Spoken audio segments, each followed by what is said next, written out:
Well, it's always a pleasure at SALTEX to get to chat to Mark Pover, but I always have to read his job title from his business card because, quite frankly, Facilities Investment Strategy Manager Technical is still too big a mouthful for me to remember on a regular. It's not one I can put into an anagram either. No, it isn't. Do you know what it actually means after all this time doing it?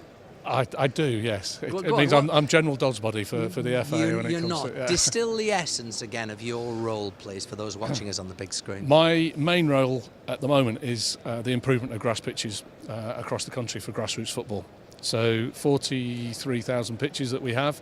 My job is to try and find ways, and there'd have to be numerous ways in which we can do that, whether it be using technical and IT, or whether it's going to be working with partners and working with local authorities and clubs to do that, providing education or providing guidance and support, and then financial support in whatever needs or requirements that they have. So grass pitches is the number one, but I also have responsibility on the technical side for standards of grass pitches, artificial pitches, goalposts, and the investment that the team, I'm part of a wider investment team, and where we look at how to prioritise our investment, where to prioritise it, and how best to make the use of it and stretch it as far as we can.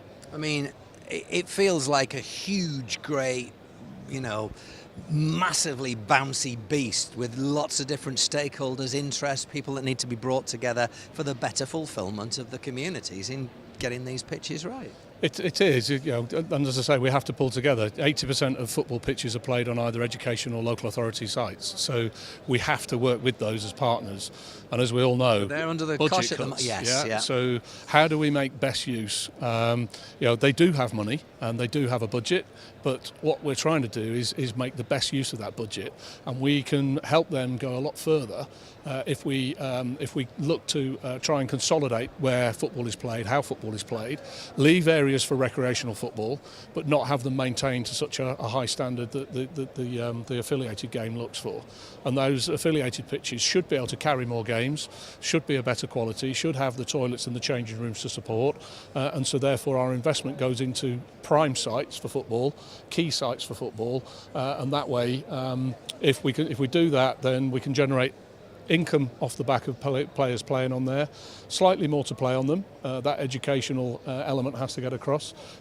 People don't mind paying a little bit more for something better, but they don't want to pay the same, or they don't want to pay more for less. And so, those are the areas that we're working on. So, added investment and making sure that we keep to a certain standard, and everybody knows what that standard is, because at the moment it will be one standard in Norfolk as opposed to one standard in Newcastle or in Birmingham. Yeah. Hence, going back to my rather gangly question, but just you having to spread those messages and get them to get some sort of unification. Yeah. You will be expecting the Wembley question. I mean, furrowed brows, disappointment amongst the FA top brass, clearly that something that they wanted has not gone through. It is. I think, again, it depends how the message has been relayed. Martin Glenn gave a very detailed explanation as to what had happened. This wasn't a council decision, but the board wanted to get council's opinion on it. It is an FA board decision, and the offer was so good, they felt they had to share that with the wider community and to show what a difference this offer could make. Financially, would it make sense? What does it mean to the grassroots game? What does it mean to football in general? I thought that the points that we provided got that message across, but unfortunately it didn't get down to everybody, and if they were reading the press and read the wrong thing, or if they heard it third or fourth hand, then there's a spin or a change of emphasis. But the investment, I believe, and certainly a number of key personnel at the FA believe, has been a slightly lost opportunity at the moment. But subconsciously, Mark, you must have spent the money, the 600 million. You must have thought, that's going there, that's going there, that's going to enable us to do that. Yes. We had a good idea how and where. We still have that idea. We still have investment. We still put investment through the Football Foundation along with the Premier League and the government, and that money goes towards improving the quality of grassroots facilities. We're in the middle of a process of getting priority plans and local plans for every single local authority across the country, and within that there will be investment priorities that we will focus on. That money could have gone, and instead of funding the top 3 of a list of 50, it could have gone a long way down to number 47 perhaps, in funding everything that was needed and required over a period of time.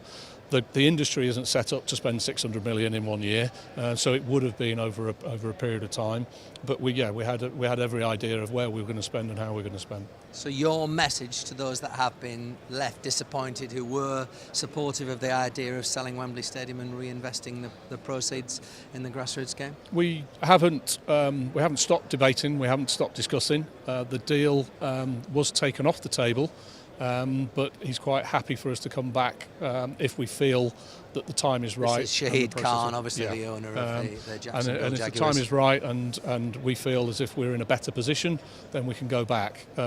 Failing that, then other areas that we look to try and find additional income are being explored, and then the continued investment from the FA into grassroots facility is still there, still a number 1 priority, and will be for many years to come. Always a pleasure. Look forward to seeing how many more words get added to your job title by this time next year. Thank you. All right.